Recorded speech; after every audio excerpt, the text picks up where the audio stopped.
In that case, what is the issue of market splitting and why are generators so concerned about being short charged for the prices? They're saying they're not getting adequate compensation.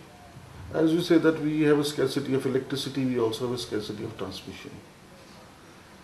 With the development of competitive electricity markets, the issue of assigning a value to transmission is equally important. Now, since it is a scarce service, it cannot handle the entire demand made on it by the market players, which means that the transmission system is not capable of transmitting whatever is the total quantum of electricity needed by the market players through their trades. As it is short-term open access and interstate interstate transmission system is being provided out of inherent margins. There is no special transmission system created. Right. Transmission system was created in conjunction with generation capacity under long-term arrangements. So as it is, the quantum of this service which is available to short-term customers is very, very, very less. And when there is a lot of trading going on, there is a congestion.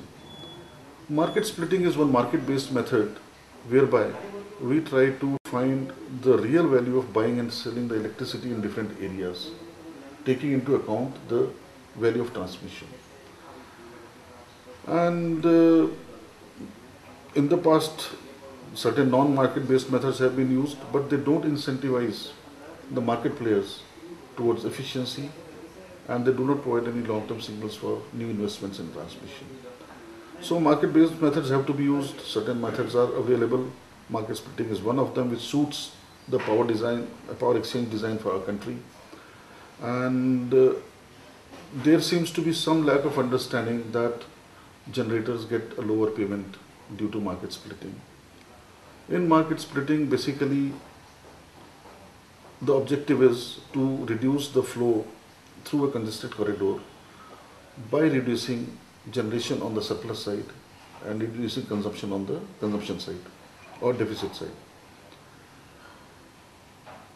To achieve this purpose, the prices are reduced on the exporting zone, which means only those generators will be dispatched whose bid prices are equal to or less than the area price. Right.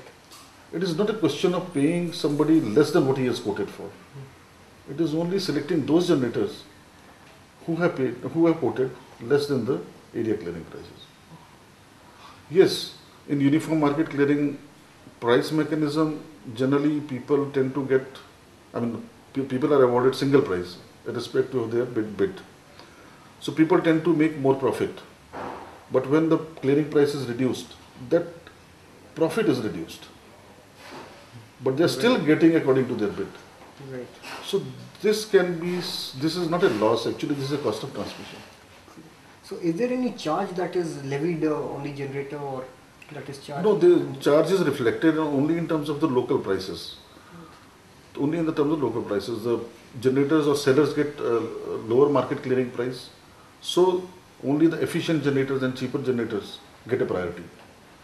On the purchaser side, those who attach more value to electricity are able to procure electricity. That means they also have an incentive to manage their consumption efficiently. Exactly. Therefore, managing demand and supply, making them have a market. Because people then it reflects the real cost to buy and real cost to sell electricity. There is no other issue like payment of excess amount by purchasers and payment of less amount to generators. Mr. Gupta, we'd like to finally know, what is your vision of the future development of the power market in India? Do you think in 10-20 years time every Indian village will get electricity? I think that is a dream everybody in our country is trying to realize. Why 10-20 years? We want to realize this dream in next 5 years. But then a lot of issues have to be tackled. First thing is that investment in private sector has to be promoted through a proper structuring and design of the market. Today, trading market is a very small percentage of the market. How it can constitute a larger percentage of the market share has to be seen. We cannot take long-term decisions based on a very small segment of the market. We have to set a target that yes, we must have at least 20 to 25% market whereby electricity is sold and purchased through short-term trades or through market-based mechanisms and not through long-term PPAs. Then possibly there will be correct signals going to private investments. Talking about correct signals going to investors, there is a certain concern among certain power traders who feel that when it comes to congestion, then it is the electricity that is going to be traded on the power market which is scheduled first or given preference, and then there is allocations allowed to them. So they feel that power exchanges are being helped at the cost of bilateral trades, or so to say. If I have understood this question correctly, I would rather say that it is other way around. Bilateral trades can be concluded in advance, up to 3 months in advance, and open access is granted to them on first come first serve basis, advance reservation method.